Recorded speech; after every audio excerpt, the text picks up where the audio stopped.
Service engine soon. Check engine oil level. Check side lights. Transmission fail safe. So you want to buy a cheap E53 X5 and you want to know what to look for? Well, don't. Recently, in a video which I'll link below, I detailed just exactly how much money this car has cost us over a 5-year ownership period.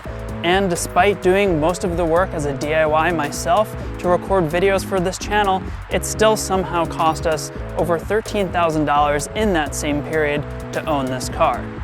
Now, in today's video, if you're still interested in purchasing one of these, I'm going to go over all of the things to look out for before you take the plunge on this car. First, we'll start with the exterior, then I'll show you some of the interior issues to look for, and finally, the engine and transmission.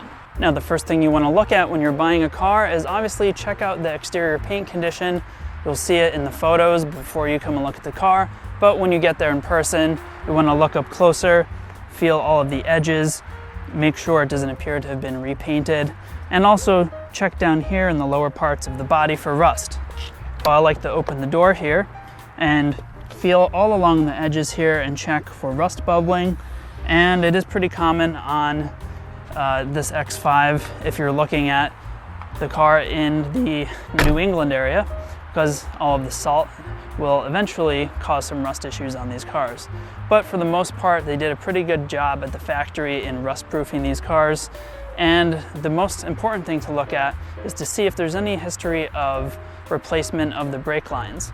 This one had the front and the rear brake lines done, and what happens is they run in a channel along the body of the car underneath, and then there's plastic covers that cover those brake lines. And over time, that salt water during the winter months gets trapped in those plastic coverings and will rot out the brake lines. So we spent about $1,000 over the 5-year period having various hard brake lines replaced on this car. One of the other crucial items to look out for when you're purchasing a used X5 of this generation is to make sure that there's no cracks in the windshield. Definitely give a close inspection and make sure there's no cracks in the bottom here or any big chips or cracks that could basically require you to replace the windshield. Now, if you see up here, we have a rain sensor, and this is a standard option on a lot of these cars is the rain sensing windshield wipers. And to purchase a windshield like this from BMW is something like $500 plus the cost of labor for installation. So while you may find a cheap X5 for sale that needs some, work here and there, which they all do at this age, if it has a cracked windshield, that's typically a huge no-go for me, because right off the bat you're going to be spending $500 to $700 in replacing that windshield.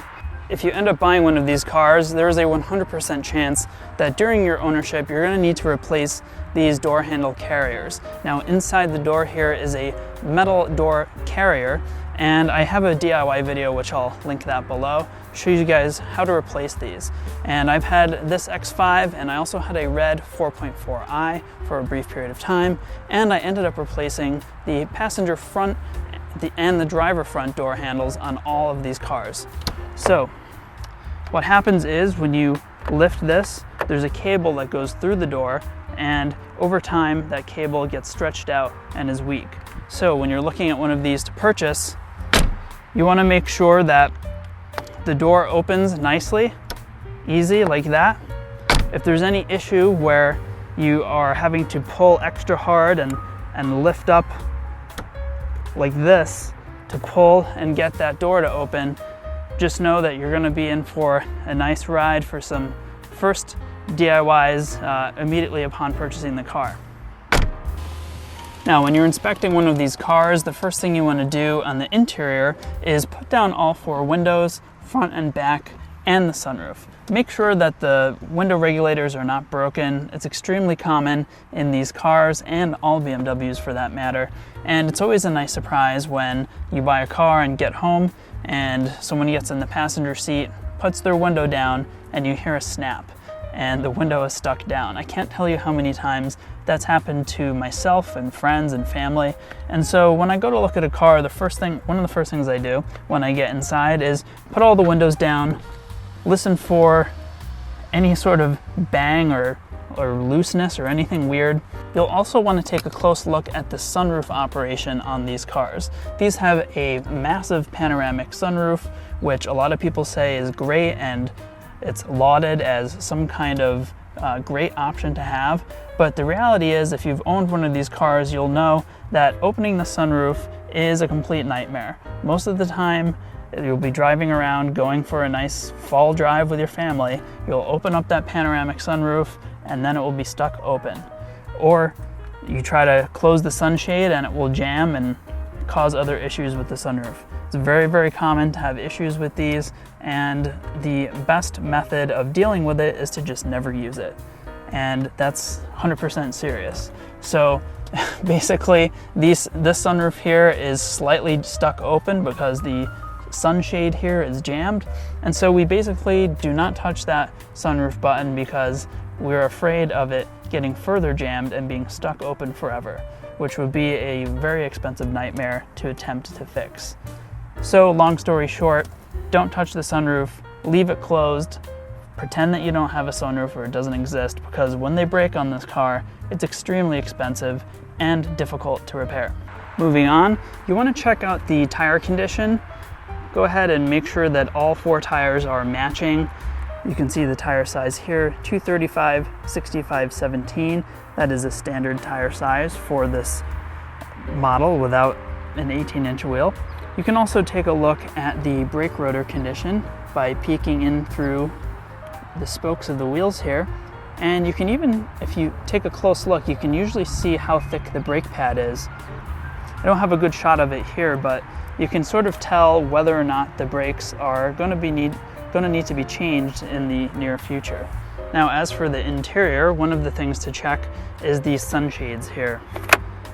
These shades are a really good feature, which I talk about in a previous video. It's really nice when you have kids or babies in the car and you have the tinted window plus this sunshade. And one of the things you want to check is to make sure that they work. This shade here rolls up inside of the door through this little piece right here. And while it seems like it's not that much, and if you find it broken in the car that you're looking at, you say, oh yeah, that's probably like 30, 40 bucks, I can replace it. Well, these are actually sometimes hundreds of dollars. I know that these cost about $180 each. Like just this corner one is $180 to replace.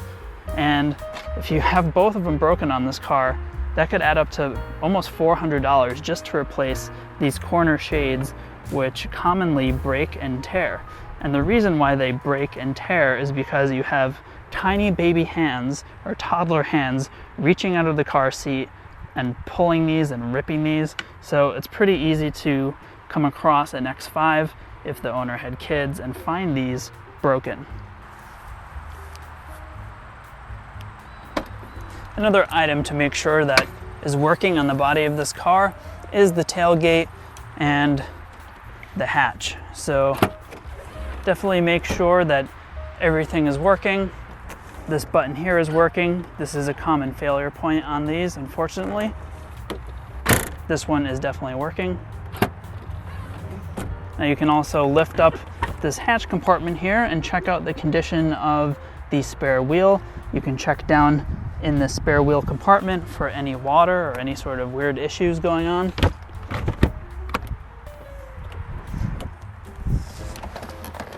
There's also some side compartments here, one on this side for storing some emergency items. And I believe some of the other higher end models will have like a CD player and a DVD navigation system and other things stuffed in the side compartment.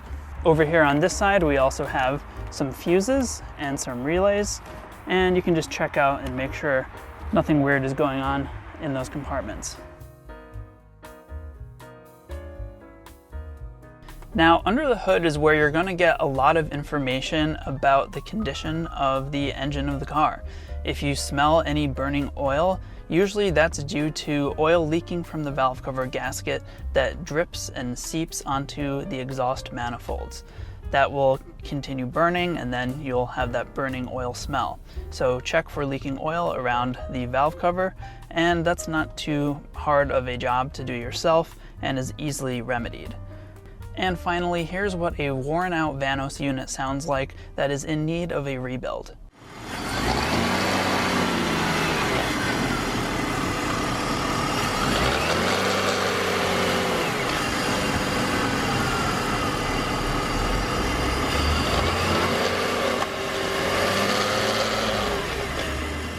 While you're there, also visually inspect the coolant lines and radiator for coolant leaks.